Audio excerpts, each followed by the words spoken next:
Good afternoon mga chong. Ngayong araw nga pala ay papunta kami ng Sagada. Ito yung gagamitin natin mga chong na motor ngayong araw, no. Dahil si Kalabaw ay papahinga natin dahil bakbakan tayo ng Lunes. Camping tent. Siyempre may mga laman na ng camera yan yung nasa loob mga chong. Hintayin na lang natin mga kasama natin. Set up na rin yung lalagyanan natin ng camera. Let's go. Yun. So mga chong, magandang gabi sa inyong lahat. Direkta namin ay Pogo Viewpoint, 381 kilometers. Ito mga kasama natin, si Ramon, dala-dala niya. Sniper, yun pa rin, si Nel, si Torbix at si Esme. 8:30, yan, take off na kami. Hanap lang kami ng gasolinahan. Ingat po sa amin, Panginoon. Alalayan nyo po kami sa magiging biyahe namin dahil alam naman nating delikado yung kalsada papuntang Sagada. Lord, kayo na po ang bahala sa magiging biyahe namin. Bye-bye! So yun mga chong, biyahe na kami. Update ko kayo. Let's go, ingat sa amin. Full tank boss. Mura dito mga chong, 53.45. 300, umabot 300. Laki kasi ng tanke ng ADB. Op, yeah. 337 yung full tank natin mga chong. Bali mula sa bahay meron na tayong tinakbo na 7.2 kilometers. Okay, tara, let's go. Let's go.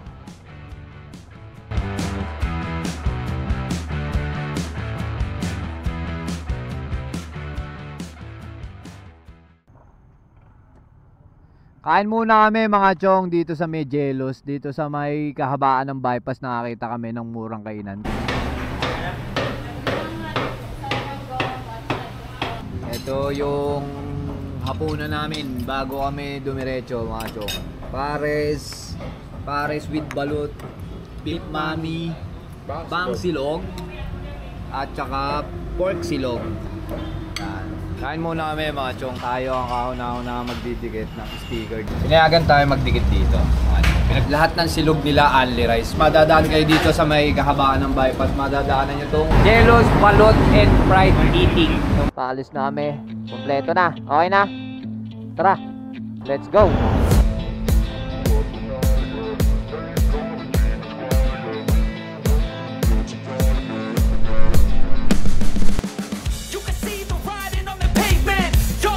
Nueva Ecija. Lalim. Ow!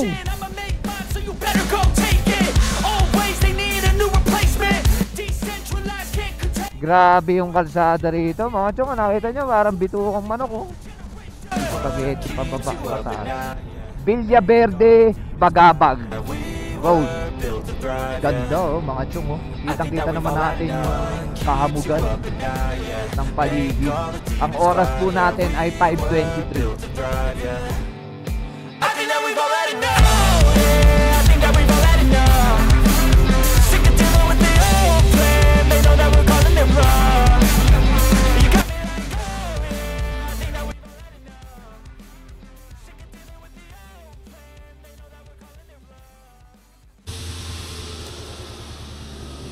Pakita ko lang sa inyo yung lugar mga chong.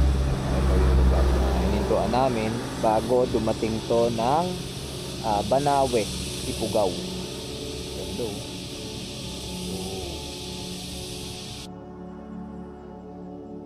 Sarap. Grabe talaga dito sa papuntang Sagada, no? Grabe yung lugar mga chong. Ganda dun. Fuchat na yan, no? Iba talaga ang kalikasan, no? Grabe talaga yung kalikasan. Kaso nagpuputik, oh. Tagulan na kasi. Kaya maputik yung ilog. Bakit chong? Mga chong, oh. Nakita dyan sa baba. Anli tubig talaga pagka dito sa gawin na to, no? Yung tubig na nang gagaling ng bundok pababa rito sa mga ano. Ayan, no? Kaya yung iba dito na nagkakaarus. Grabe.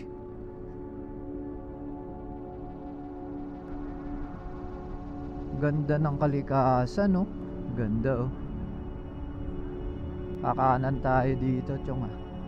Banawe, Yangan, Tinok. Dito, Tinok. Papunta rito, Tinok. Oh, Banawe, kanan tayo, Baguio. Dito. Tapos doon pala yung ano. Sarap huminto rito, no? Hinto kaya tayo dito. Ay, bawal, no? Kasi bawal sa tulay. Ayun, no? Bayan ng Lagawe, Ifugao.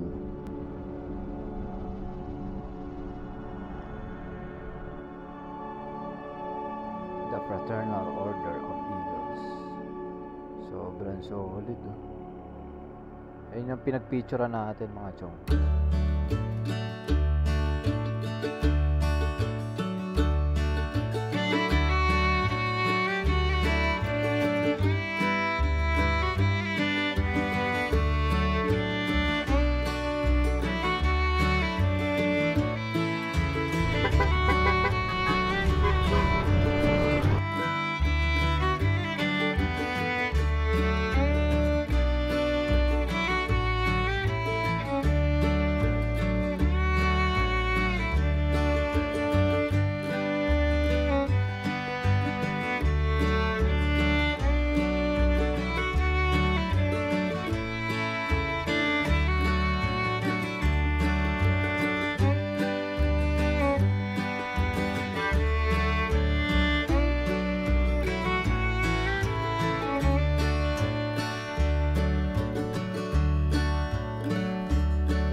Sulitin ang memories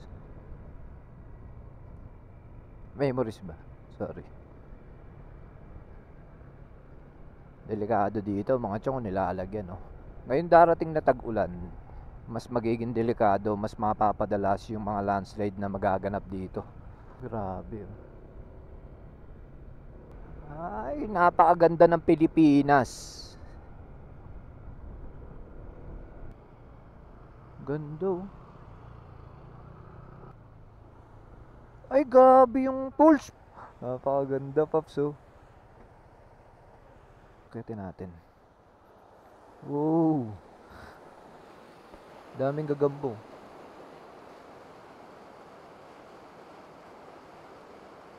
Yung mga hose na yan, mga chong, yan tubig yan. Yan yung nagsusupply dyan dito sa mga lokal na naggagaling dyan sa bundok.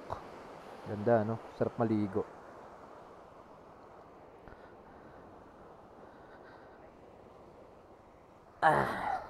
Tara mga chong.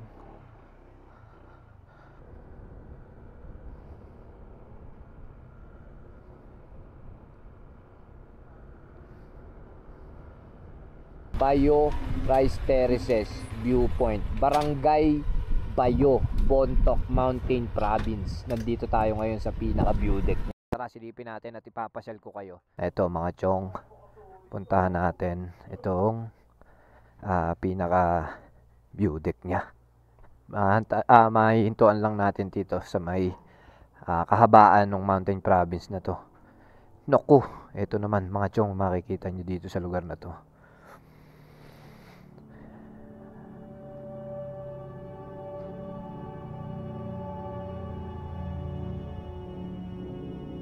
Napakaganda. Sobrang solid mga chong.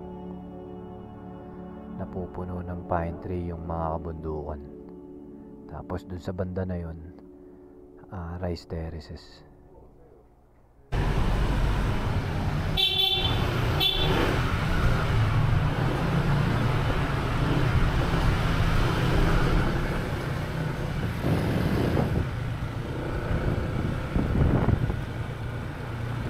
Ito yata.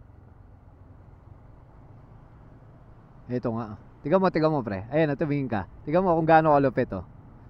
Pakuchat na yun oh. Tiga mo yung nasa baba, Paps oh. Ay, tama. Kuchat na yan ano. Para cinematic. Dito na tayo, kakanan na tayo rito. Sobrang sagana. Sagada Mountain Province. Have a safe trip, Pinas. Daming mga lokal ngayon oh. May kainan.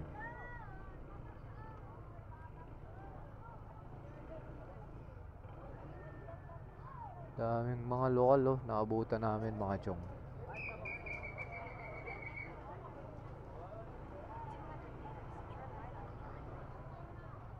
Grabe oh.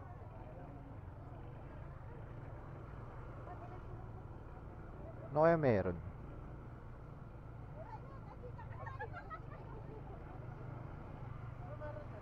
Hindi ko alam. Ay. Landslide oh, grabe. Oh, kalahati bundok. Ito yung isang wow, mga chong. Yung baligtad yung bahay. Dami rin na mga ano ngayon oh. Isang wow. Grabe yung klima dito mga chong, lalo na pagka may mga ganito makikita tayong pine tree. Sobrang lamig. Talagang natagos yung ano, yung lamig sa suot kong riding jersey. Ba talaga yung klima pagka nandito ka na sa probinsya, no? Ng Sagada. Bali gagawin namin pala mga chong, kakain muna kami, tsaka kami mamamalengke ng lulutuin namin para sa mamayang hapon. Welcome to Sagada Town proper. Saint Mary the Virgin. Yan yun mga chong. Yung marami na tayong picture dyan. Mga kapi yan. Jacket. Nagparking muna kami dito sa may parking space. Kakain muna kasi kami dito sa may Sagada Town bago kami pumunta ng Pogo. Mga chong, nakakain na kami, kompleto na, nakamalengke na rin para sa aming lulutuin para mamaya. Diretso na kami sa campsite, Pogo.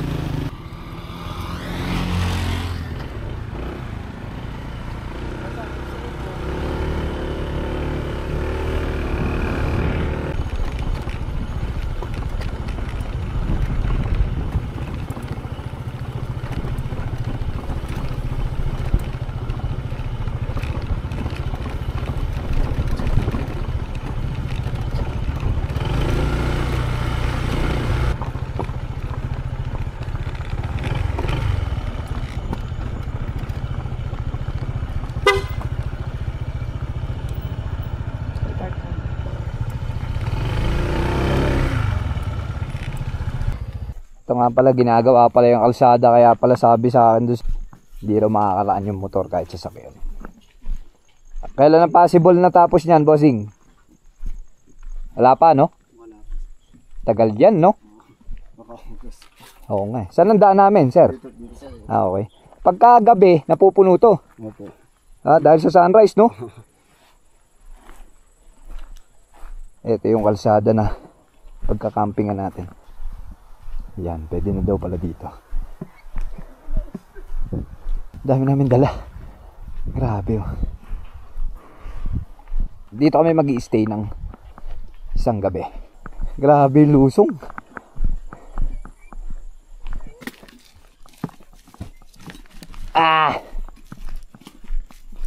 Ito na mga chong yung Pogo. Solid. Napakaganda. Worth it yung pagod.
Ito po yung pagkain namin ngayong gabi. Corn beef tsaka sarsyado. Ito po yung ano namin, yung campsite. Pasyal ko kayo mga chong.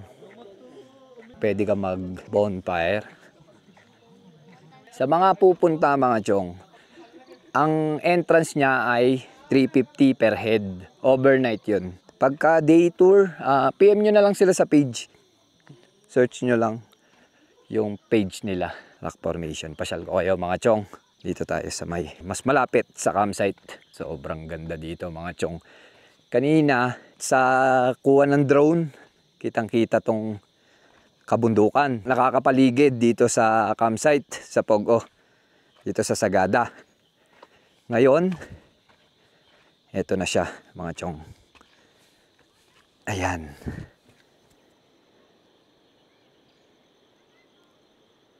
Nababalutan na ng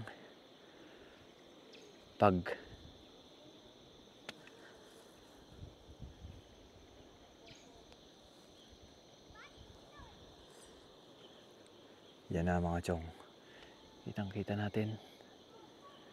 Yan na ang itsura niya. Pagka ganitong oras, mga 6 ng hapon, yan na ang itsura. Tapos ito yung rock formation.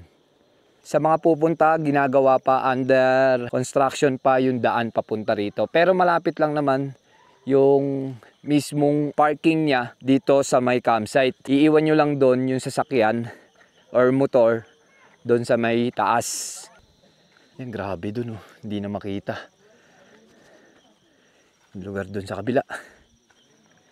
Abangan natin bukas yung Sea of Clouds. Sana magpakita si Haring Araw. Kasi pagkatapos ng Sea of Cloud, diretso na rin kami sa Buskulan.